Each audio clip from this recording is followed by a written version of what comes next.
Режим Рахмона продолжает одаривать Китай таджикскими недрами. Рашод Карикамолов на свободе. Туркменистан. Конфискация авто у граждан. В скором времени китайские инвесторы начнут переработку очередного золотоносного месторождения Канчоч в Айнинском районе Сагдийской области, которое имеет огромные запасы золота, серебра, ртути, сурьмы и флюорита. Об этом, ссылаясь на данные Министерства промышленности и новых технологий Таджикистана, 25 августа сообщает Авеста. Сообщается также, что разрешение на переработку этого месторождения правительство страны давало еще в 2015 году. Тогда право на переработку получила ОАО «Талка», таджикская алюминиевая компания, которая находится в руках Шурина Эмомали Рахмона Хасана Асадулло Зада.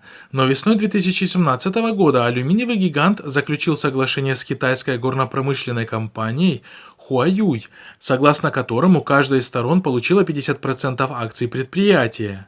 По предварительным оценкам, месторождение Кончоч содержит 55 тонн золота, 44 тонны серебра, 184 тонны ртути, 300 тысяч тонн сурьмы и 205 тысяч тонн флюорита, а денежная выручка от продажи одного лишь золота может достичь более 3 миллиардов долларов, что равно внешнему долгу страны. Напомним, что уже более 80% всех золоторудных месторождений Таджикистана принадлежат Китаю, который все больше поглощает таджикскую экономику взамен на рассрочку в погашении китайского долга, который составляет на сегодняшний день около 1,2 миллиарда долларов. Экономисты отмечают, что несмотря на удручающее положение дел в экономике страны, таджикские чиновники все чаще рапортуют о все новых успехах в экономическом развитии страны. Так, например, 28 июля на пресс-конференции министр промышленности и новых технологий Таджикистана Шерали Кабир заявил, что в первом полугодии нынешнего года страна опередила все страны СНГ и даже Китай по темпам роста промышленного производства. Впервые рост составил 23,4%. Мы впервые выйдем на первое место в СНГ по темпам роста. Да, у нас небольшая экономика, но она стабильно растет. Мы должны знать это и гордиться успехами нашей страны, заявил тогда он.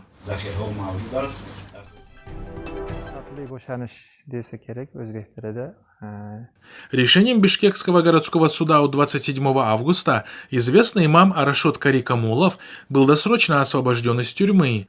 28 августа имам вернулся в свой родной город Карасуу Ошской области, сообщают местные СМИ. Суд постановил, что оставшиеся от срока 7 месяцев Рашод Кари проведет на свободе. По словам его адвоката Хусанбоя Салиева, досрочное освобождение имама стало возможным благодаря положительной характеристике, представленной администрацией исправительного учреждения, так как все сотрудники и осужденные этого учреждения уважали и любили Рашода Кари.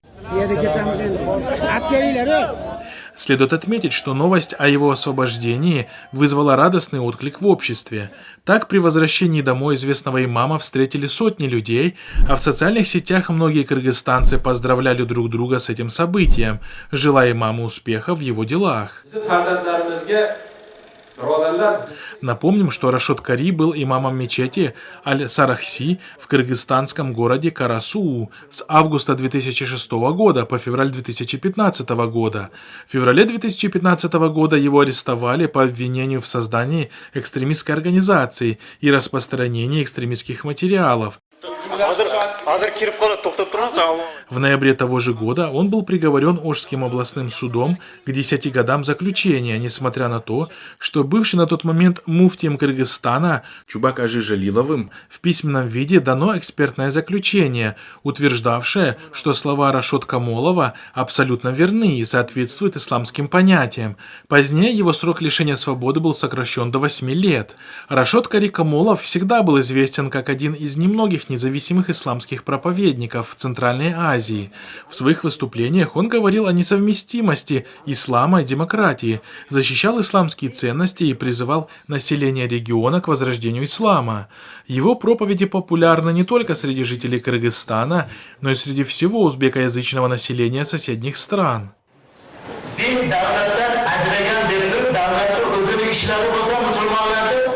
Примечательно, что отец Рашода Камолова, Мухаммад Рафик Кори, также был известным и уважаемым имамом, который не подстраивался под политику властей и всегда занимал независимую исламскую позицию. В 2006 году он был застрелен группой спецназа ГКНБ Кыргызстана. Причем, по сообщениям очевидцев, данное убийство было совместной операцией узбекских и киргизских спецслужб.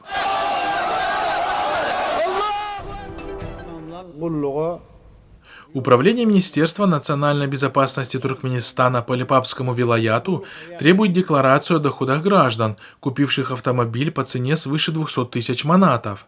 В отношении тех, кто не может предоставить соответствующую декларацию, возбуждают уголовные дела и конфискуют их автомобили. Об этом 27 августа сообщило радио «Азатлык».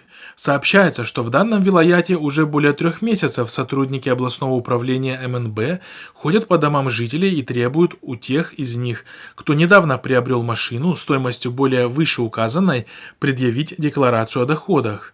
Так, один из жителей Липаба на условиях анонимности сообщил, что последние годы из-за обесценивания маната подержанные машины, произведенные в 2013-2015 годах, стоят от 200 до 300 тысяч манатов.